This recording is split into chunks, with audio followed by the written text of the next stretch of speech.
So you float, Will? So I see you went to see it, huh? Yes, it's Chapter 2. Do you want to hear a little bit about it?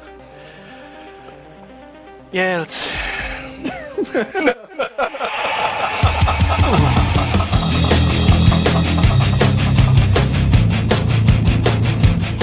It's all with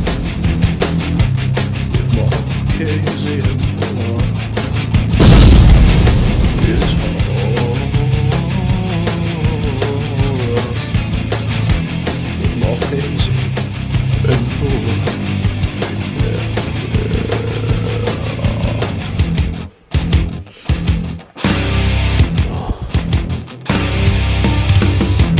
Welcome Brilliant. to horror. Welcome to Horror with Marchese and Buller. And today, with our minimal budget of $0, we've sent Gary Buller to the movies. And he's went to watch the movie It. Yeah, I went to see it, Chapter 2, at the local AMC. I don't know if you have AMC over in the States. Mm-hmm. First of all, the seats there, man, they're freaking amazing. I'm not used to cinema seats like that. They were the ones that with the electronic buttons on where you could sort of recline. Oh. You know, and like big, massive, plush leather seats with a cup holder and also a tray that you could sort of rotate to be in front of you if you're sort of eating. And I was like, I've never been in a cinema like that before. It was unbelievable. And so I'll definitely going to do it again. A load of footroom as well in front of you. So obviously you're reclining. It sounds like they're competing with the Alamo. They have the same thing, like recliners. And then somebody takes your order, right? You could eat food and stuff? Yeah, absolutely. You can have beer and stuff as well if you want to drink beer. Yeah, I think they kind of, over here, we have this sort of section where you can sit, where you have plush seats, but you pay a little extra for it. But the AMC, all the seats are like that. Me and Lisa had a rare day where her sister had the kids and we went to see It's Chapter 2, which, for anyone who's kind of read the book or anyone who's seen the old TV show with Tim Curry in it, it's sort of a continuation. It's not a sequel. It's a direct follow-on from the original It. It's 3 hours long, so it's a long film. But I'm pleased to report that I really enjoyed it. I liked the way it delved back into the past and explored some things that happened to the kids in the first movie that it didn't actually show in the first movie. I suppose you could say it's kind of cheap because they used like amnesia as a plot device in a way, because the people that have moved away from Derry have all forgotten what had happened, or most of what's happened, and when they come back the memories sort of gradually return, and that's how these flashbacks kind of happen. I think that's sort of how the other one it did it a little differently, where they sort of forgot as they change into adults. The only one, Mike, who was supposed to be the one that keeps the history, he brings them all back together because he stayed in area. Yeah, they kind of say because he lived in Maine, he stayed in Maine, he still remembers. They were kind of turning the chubby kid into Mike in the first one. A little bit, because he was like the historian or whatever, or interested in that. Mike's kind of the one with an active interest in history because of what happened to his parents, and the other guy, the one who's chubby as an adult, is like really buff. And they kind of make it. This is what I kind of liked about it, Chapter 2 as well. There were a couple of laugh out loud moments that were intentionally funny. Film that's 3 hours long, you've got to have a little bit of peaks and troughs, But both me and Lisa thoroughly enjoyed it. And it was 3 hours. It didn't feel like 3 hours. The ending was much better than the TV series. You think so? Yeah, I think if you watch the TV series, it's like a giant spider type thing at the end. I thought it was the... Wait, so did they have the bike? If you know what I don't want to ruin it for anybody, but was there the bike riding down the hill? Yeah, they feature the bike. In fact, Stephen King makes a cameo. Oh, okay. In the second one, when they return as adults and he gets the bike back, he goes into this antique shop to get it because it's been long lost, and he sees it in the window.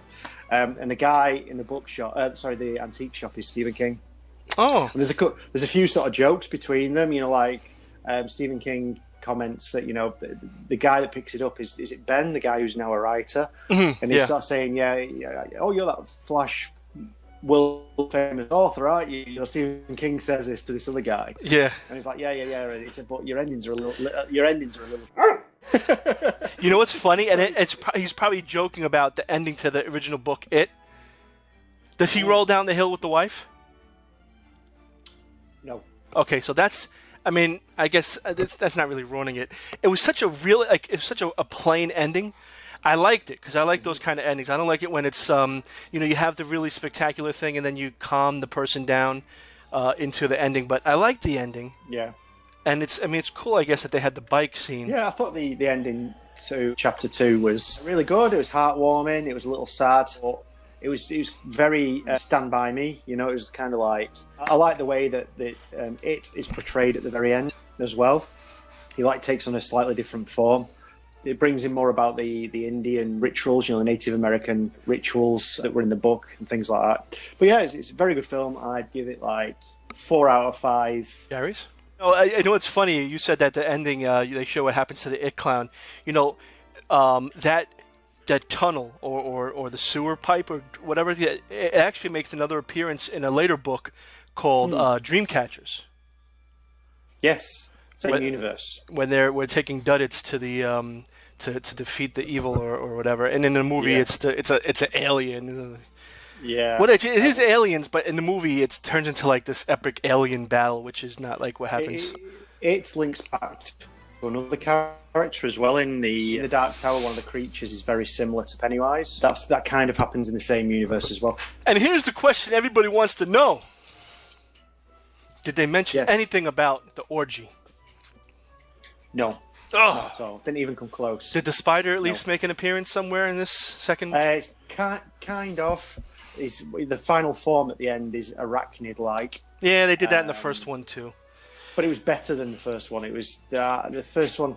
The way they killed it in the first one, it was a bit. Yeah. I thought this one sort of is quite epic. What did you think? Did you watch the movie yet?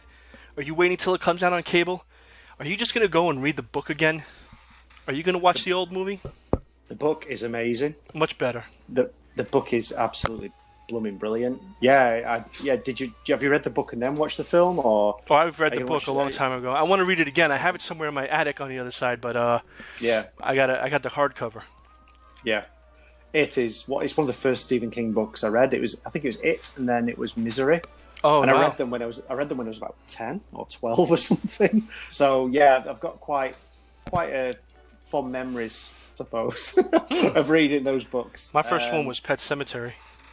Really? Yeah. Wow, that's a dark one to start off with. Well, I started horror with Dean Koontz with Dark I thought Place. you started horror with Marchese and Buller. Well, yes. Bing! But we want to know what you think, and Gary wants to know. I can't ever do this right. Gary wants to know more. Yeah, I want to know more. We will See you next time. We all float down here. Well, really, we all float. Just like the Turks.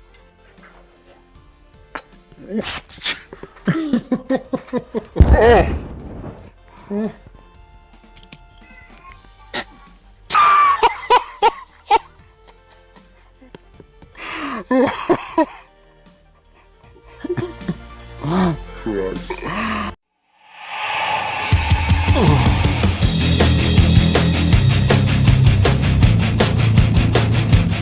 It's all with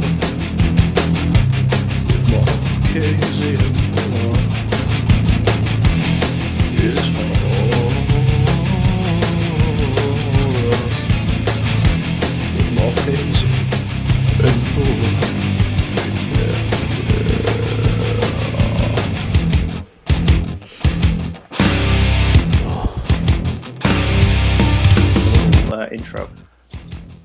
intro.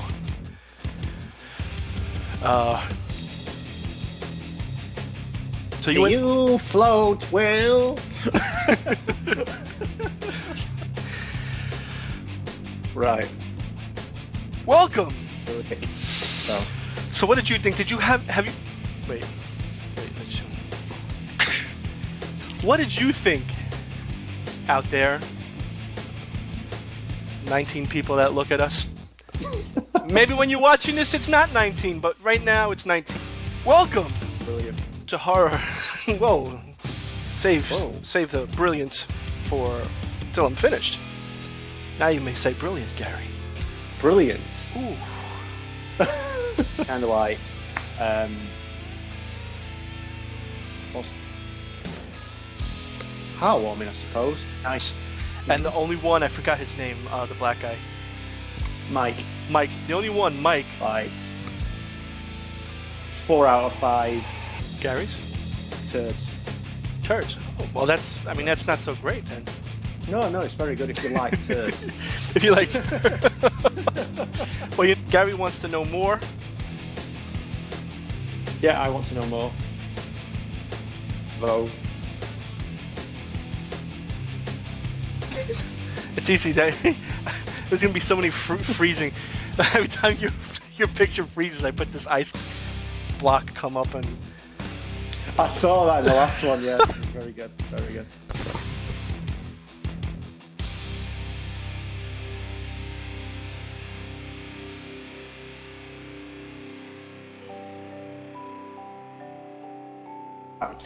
Another character as well in the what's it called?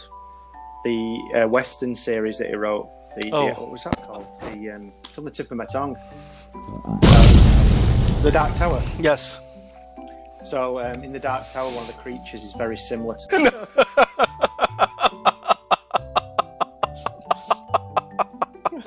No.